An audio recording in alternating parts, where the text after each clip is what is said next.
avaliasse, Bora né, ouvir. esses primeiros 180 minutos e o que a torcida pode esperar dos próximos 180. O Flamengo que vem jogando sempre com muita intensidade. Obrigada. Boa noite. Grande jogo, grandíssimo jogo da minha equipe. Fomos dominadores do encontro, inclusive saindo atrás do placar. Depois que tomamos o gol, acreditamos ainda mais no plano de jogo, acreditamos ainda mais na forma de jogar, no modelo, e o time continuou jogando da mesma forma, com muita paciência. Acabamos chegando na área do Vasco muitas vezes durante o primeiro tempo, e foi um excelente jogo. Fiquei muito feliz pela forma que os jogadores se comportaram, e a intensidade muito alta, muito alta. Estão numa rotação realmente altíssima, e aqui eu espero que eles continuem e se mantenham, né? E sobre o próximo jogo, deixa eu descansar hoje, pelo menos. Felipe, Letícia Marques do GE aqui. Queria falar um pouquinho do Danilo. Todos os jogos que ele teve à disposição, ele foi titular com você. Ele ficou fora da primeira partida contra o Vasco. Você até chamou o Iago, que na ocasião ficou fora da Libertadores Sub-20. Pelo que foi dito, ele fez alguns treinos em separados, mas na quinta-feira a gente teve no CT para um treino aberto. Vimos o Danilo participando um pouquinho do início da atividade, pelo menos que foi o que a gente teve acesso. Então, a minha pergunta é, por que ele não foi relacionado hoje? É alguma questão física ou é só um controle de carga mesmo? Semana passada, durante os treinamentos, ele sentiu um leve desconforto na perna, e a gente optou por não arriscar, por poupar ele, dar os minutos necessários. É um jogador que já tem mais de 30 anos, que vinha de 2 meses sem jogar e fez 3 jogos, uma sequência de 3 jogos, na qual eu acreditava que era importante ele ter para voltar a ter ritmo de jogo, né? E aí decidimos não levá-lo para o primeiro jogo, mas ele ainda, durante essa semana, ainda não evoluiu da forma que gostaríamos. Então, como eu falo sempre, risco zero, lesão, a gente tem que respeitar os processos. Ele não tem lesão, mas nós temos que respeitar os processos de fisioterapia, dessa evolução da dor dele, para quando ele puder entrar e disputar uma bola, que ele possa disputar ela ao máximo, que ele seja o mais intenso possível, sem correr riscos. E sabendo também que temos aí 2 finais pela frente agora, 2 jogos da final, né, pela frente, e ele também está convocado pela seleção brasileira. Então vamos optar por por zerar a dor dele, para deixar ele confortável, e quando ele tiver, ele vai estar disponível aí para ajudar a equipe. Aqui, Felipe Luiz, boa noite. Fernanda Pisotti, da Rádio Band News FM. Eu vou adiantar um pouquinho só, porque você está aí há 11 jogos agora invicto nessa sequência, e pode ser, provavelmente, deve ter o Fluminense como adversário na final do Campeonato Carioca, já que venceu o primeiro jogo lá por 4-0, difícil reverter esse resultado. E o único revés que você teve até agora foi justamente para o Fluminense, né? Uma única derrota à frente do Flamengo, e justamente contra o Fluminense. Queria entender como é que você vai preparar essa equipe para esse confronto, se realmente foi esse o confronto, a gente acredita que sim.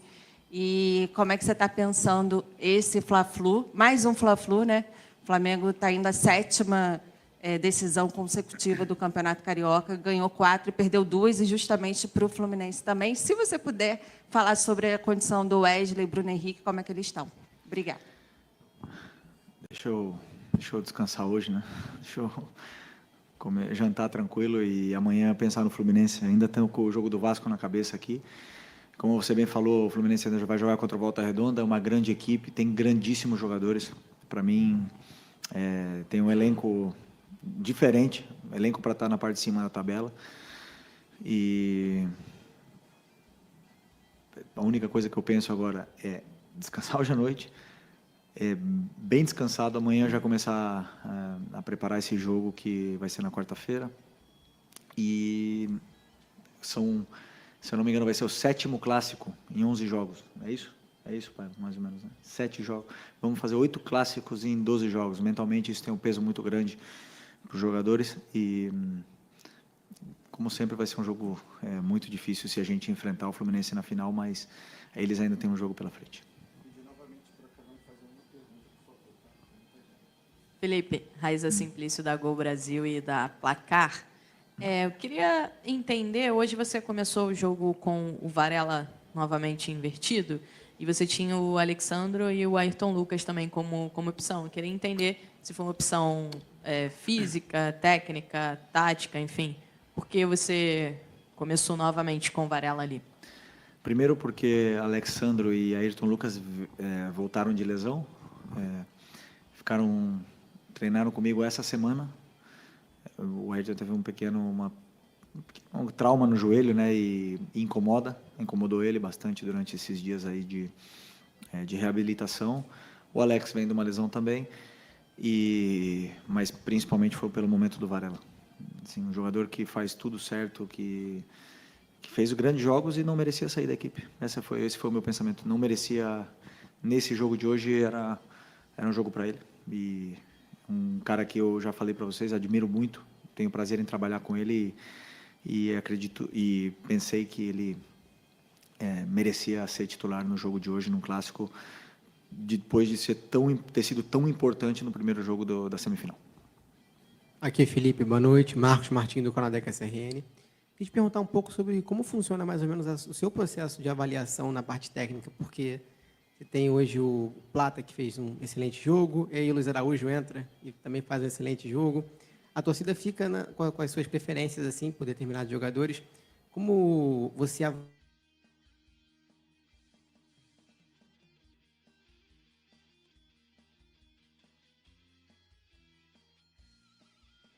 Travou aqui, geral? Voltou. desses atletas que estão muito bem e para você conseguir avaliar isso para cada um ser titular também, consequentemente, como você avalia esse processo como todo? Processo, é claro, né?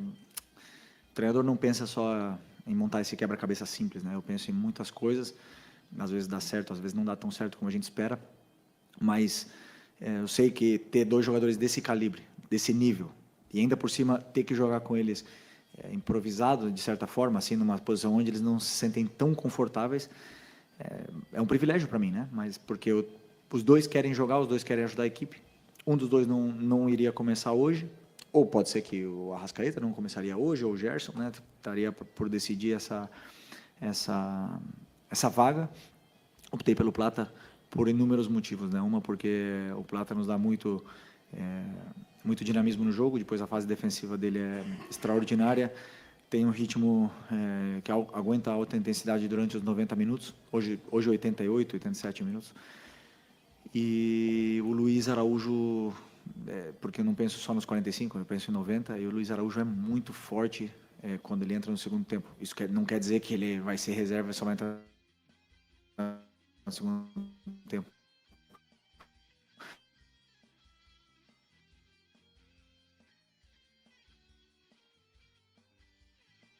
Então, o treinador bota tudo na balança e decide, sabendo que um dos dois vai, ou vários jogadores vão ficar chateados por não jogar, mas o meu trabalho é pensar sempre na equipe e o que eu acredito fazer o que eu acredito que seja melhor para a equipe, só isso. Boa noite, Felipe. Bruno Castanha, Rubro News TV. Parabéns por mais uma final à frente do Flamengo. Queria falar um pouquinho do De La Cruz, um jogador que não vem jogando sempre. Na semana passada você falou que não quis usar ele, o cara jogando sintética. Hoje ele foi titular. Para mim foi o melhor jogador, né, do Flamengo. Participa tanto na saída de bola quanto sem bola, marcando demais. Fala um pouquinho do De La Cruz e na sequência também, carga de minutagem para os próximos jogos dele. Obrigado. O Nico, a gente tem que ter um cuidado especial, como eu falei, com as articulações, né? Por isso que eu poupei ele do último jogo. E é um jogador que é muito importante para o modelo, como ele entende essa posição de volante. Ele nos dá uma vantagem muito grande, qualitativa pela forma que ele tem pela qualidade que ele tem, claro. E ele consegue muitas vezes fazer o time sair da pressão de uma forma individual. Isso depois muito intenso para fazer as coberturas, para pressionar, para defender em pressão alta, em bloco médio. Então, é um jogador importantíssimo para a gente.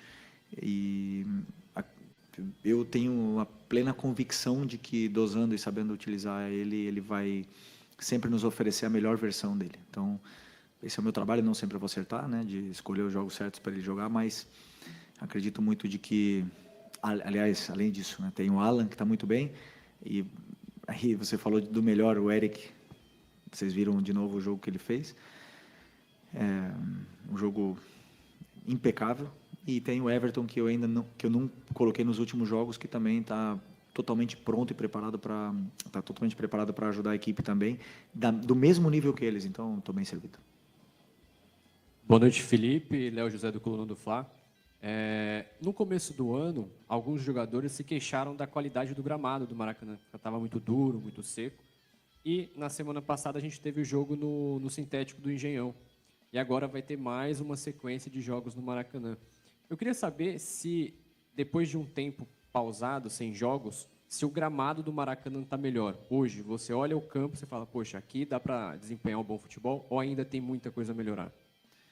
Se eu tivesse jogado, essa resposta seria muito mais fácil, né? Como eu não jogo mais, eu não consigo avaliar da mesma forma.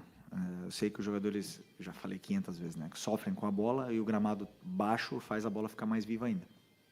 Mas, assim, o bom desse gramado é que a gente dá o feedback, eles tentam ajudar e tentam melhorar e tentam ajustar dentro das capacidades, né,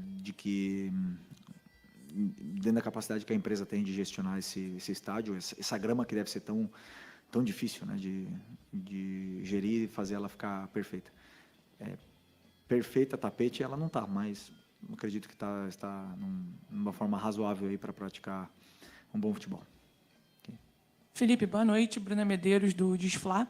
Eu quero voltar para a época que você falou da programação, né, controle de carga e tudo mais. Eu sei que você não gosta muito de projetar, mas eu queria falar sobre esses 4 jogos decisivos num todo, tanto as 2 finais como agora as 2 semifinais. Como você faz para dosar esse controle de carga e, ao mesmo tempo, escalar os melhores que você tem à disposição, como você até citou do Varela, porque o Varela estava já numa sequência de jogos, né, tanto pela direita quanto pela esquerda, e o Bruno Henrique também já estava nessa sequência de jogos. Queria saber isso, e se esse pensamento na reta final fica final,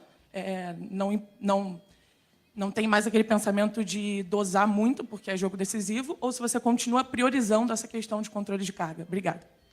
Não, agora no final é final. Já foi a semifinal, assim.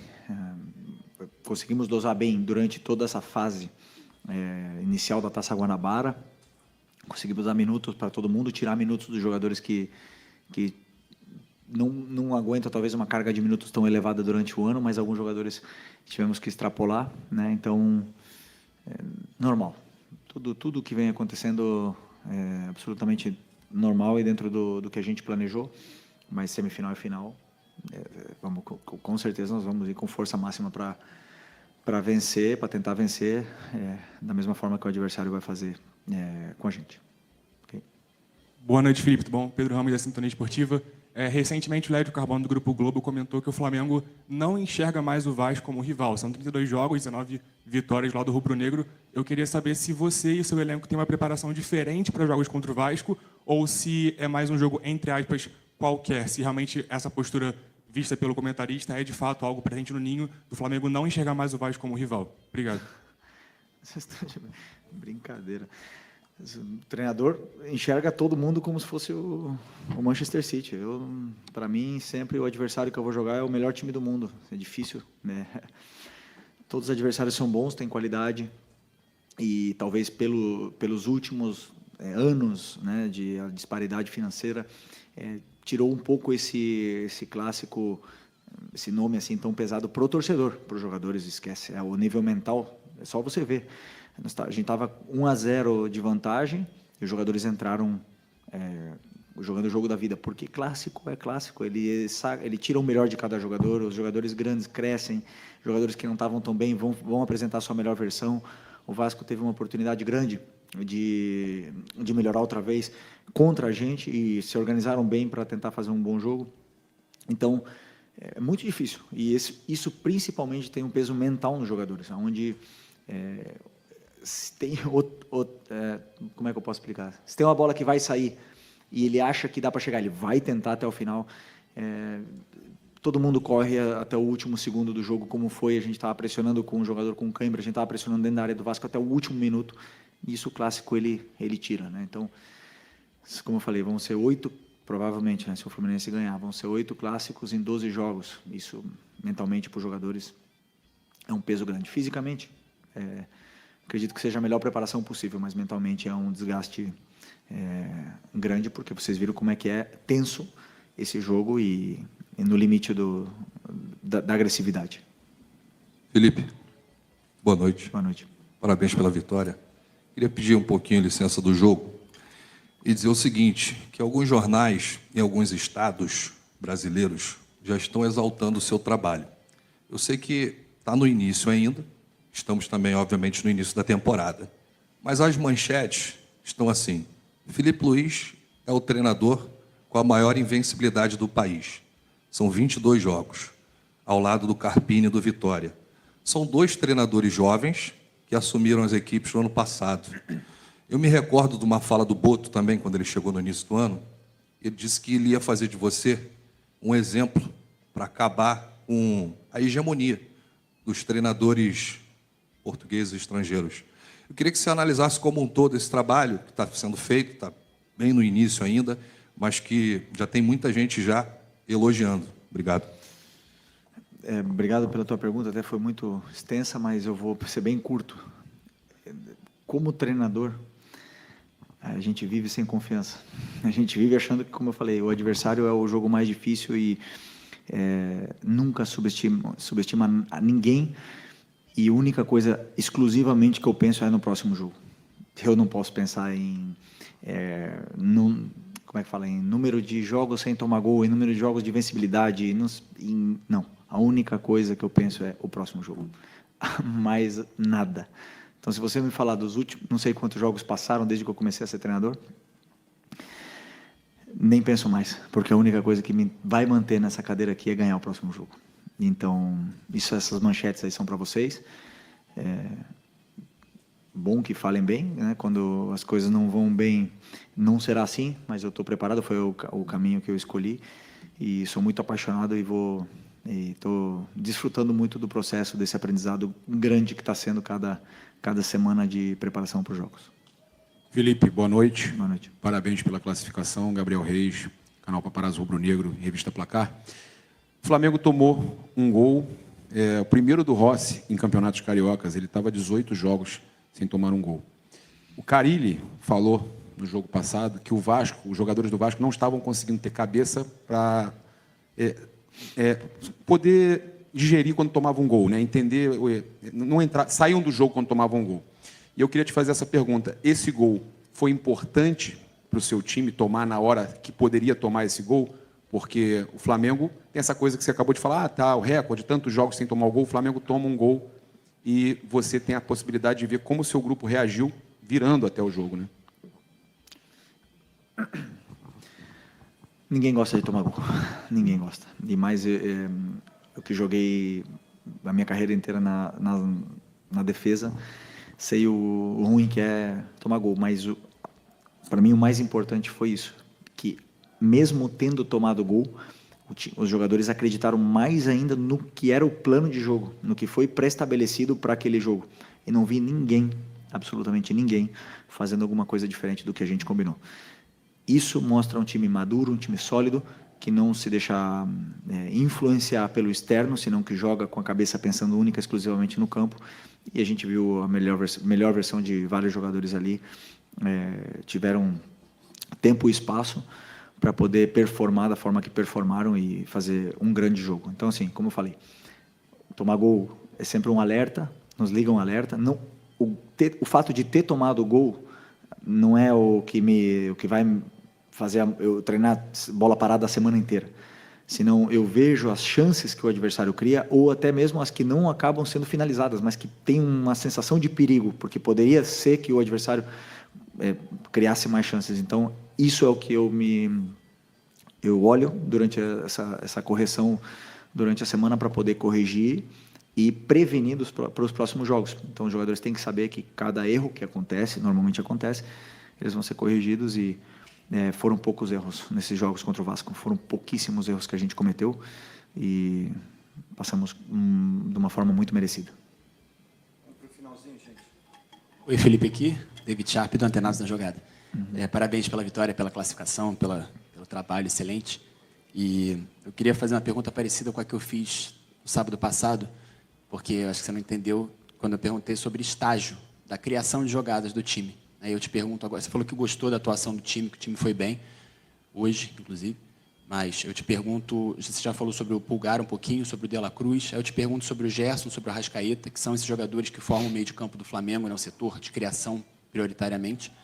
Como é que você acha que eles estão, não só nessa fase agora, nos últimos jogos, mas em 2025 como um todo, fisicamente, tecnicamente, e em que estado você acha que está o Flamengo no setor de criação mesmo, se é aquilo que você já quer, como topo assim, de performance?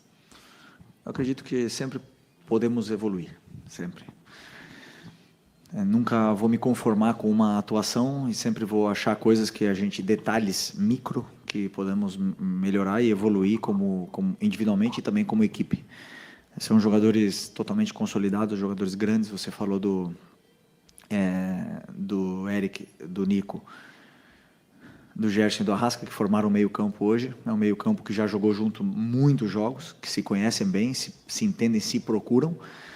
E perigoso para o adversário, é muito difícil marcar esse meio-campo. Então, estou satisfeito, mas claro que quero continuar evoluindo.